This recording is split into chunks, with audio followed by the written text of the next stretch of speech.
Tupac Shakur was not before his time, but one of a kind of his time and era. He was a movie star, and for him to be doing street stuff gave him like sort of a Marlon Brando edge. The outlaw who was living life in some romantic Ernest Hemingway world where you lived out your art. He had that almost uncontrollable, defiant attitude. I got a big mouth, can't help it. I talk from my heart, I'm real, you know what I'm saying? Whatever comes, comes. But my controversy probably. And it's not my fault. I'm trying to find my way in the world, you know, I'm trying to be somebody instead of just make money off everybody. Tupac's gift was the ability to take somebody else's pain and story and translate it. We, as rappers, bought that violence. We bought the violence that we seen on the street, we put in our records for years. And after 3-4 years, people finally starting to see it because of all the statistics that's going on in the streets. If we stop talking about it, then they wouldn't take statistics. And when they stop taking statistics, then we'd be killing each other in the street and these white people wouldn't care no more. He would definitely give you something to think about. I know some of y'all white folks and some of y'all black folks don't appreciate what we're talking about, but this is the only way we got to make money. And if you don't let me make my money on the streets, I guarantee you I will make my money on the streets. A lot of people say the same things or have said the same things as Pac, but Tupac made it believable. At first, I always thought he was just a crazy, arrogant little idiot, but I didn't really know how deep he was. We have to be honest about the tools that we use to survive. And why is a black life any more recoupable than a white life? You know what I'm saying? We know that they don't put the same security in the ghetto that they do in the whites in the white neighborhoods. What I saw in Tupac was someone who had a desire to be successful, and he only had 2 or 3 avenues. One was rapping, one was acting, and the other was going into the movement that his family came out of.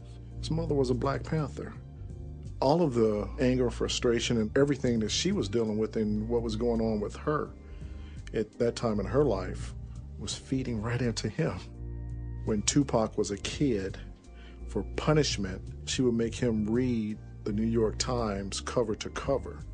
And at the end of the day, he would be quizzed on everything he read out of the paper. Tupac, well aware of what his mother had gone through, brought that into the 90s because nothing had changed in the 60s to the 90s as far as he saw with his race of people. I don't know how to be responsible for what every black male did. I don't know.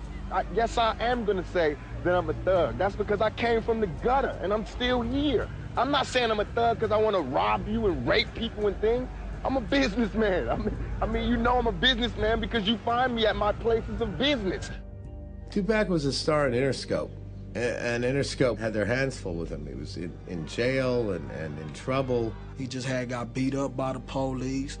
He had a lawsuit going to them that he won, and he was getting just harassed for anything. I mean, you know, they just start throwing him on the news as the bad guy rap when he really wasn't that person. I appreciate the present you've given me for giving me a fair trial and a fair shot at justice. I thank you from the bottom of my heart for just destroying everything I worked for the past 22 years, and a happy new year to you too. Tupac was in the news every day. I mean, you can't buy that kind of publicity. It's unfortunate the kinds of media coverage that they got, but it added to sales. People that know Pac had like 15 cases in different states in America. We would go do a show, Pac would go straight to court as soon as we get off the airplane. Don't block my way and don't hit my lawyer. Great artists are almost always out of step with what's going on in society because they see the world differently and they act differently. The last situation he got into, Interscope kind of like left him for dead.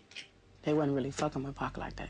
Shakur and another man were accused of sexually assaulting and sodomizing a 21-year-old woman in their hotel room last year. It's not a crime for me to be with any girl I want to be with. It's a crime for that girl to turn that into a rape charge.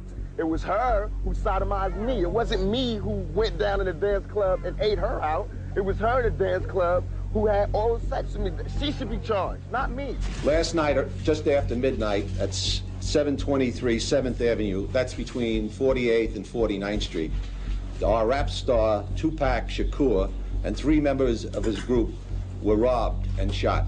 The word on the streets is that it was a warning to Tupac. Who was it coming from?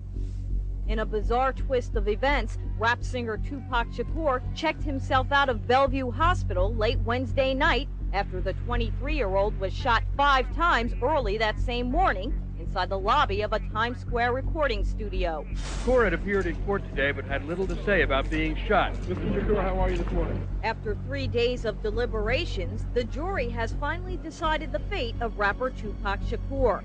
Guilty on 3 counts of sexual abuse, he now faces 1.5 to 4.5 years in prison. The main impetus for the incarceration of Mr. Shakur was from City Hall. Mr. Giuliani himself. Being 23, being black, and last name being Shakur in America, he never had a chance. Tupac was in jail, and he wanted out of jail, and he wanted out of jail badly. No one, including Interscope, was putting up any bail money to get him out. And his bill was set at $1.4 million. A lot of people on the East Coast, a lot of people in New York City dissed him hard, man. They dissed him on the radio. No one went to go visit him except for a few people. And he wanted to be #1 again. So where else do you go but to where the other #1 people are? Death Row Records had been trying to get Tupac for some time. If you got Suge Knight dangling in front of you, you know, freedom, money, power, respect can get you out of jail. Obviously, you're gonna go for it. You got a scared young man, first time behind bars. He's supposed to be back there for 4 years. Pac promised him in return, you get me out of here, I'll put Death Row on the map. My first CD will sell 6 million copies. And I don't think it's a coincidence that Suge wanted him on Death Row Records so badly, because even though Snoop was a huge star, he didn't have what Tupac had, that kind of icon presence like a James Dean or Elvis. Now, I heard that he had Pac sign a contract on toilet paper. I don't know how true it is, but I know when Pac came back, he was ready. Tupac got out in September of '95. He went to Death Row Records this day he got off the plane, and they laid down their first track for All Eyes on Me in 15 minutes. This album is more celebratory of life, upbeat, energetic, fun, I think. But it's also harsher in terms of the language because I've been in jail for 11.5 months. Tupac brought the feeling of I was nothing, now I'm something, and I want everybody else to be something too. If I could do it, you can do it. He stirred up the whole group there. He got them all going and all working. He made sure that every artist at Death Row had some part of this double CD. It was his way of saying, look, I'm part of the family, and I want you on my album, which he did not have to do. Like, I remember doing a session with him, you know, and it seemed like he was just running around having fun, just partying, you know, having a good time. But the man was done. We thought that he didn't even write them. We thought he came with his lyrics already, but no, he wrote them that day. And that's just how sharp he was, man. You had people around the studio saying, man, we gotta get like Pac. Pac just go in there, kick him in, kick him out, kick him in, kick him out. And that's all they talk about. And that's exactly what they're doing. He made the level of competition, which is a good thing. He brought that level up. Any of the artists will tell you that what Tupac put into them was this business of a work ethic, where you can do more if you just work at it.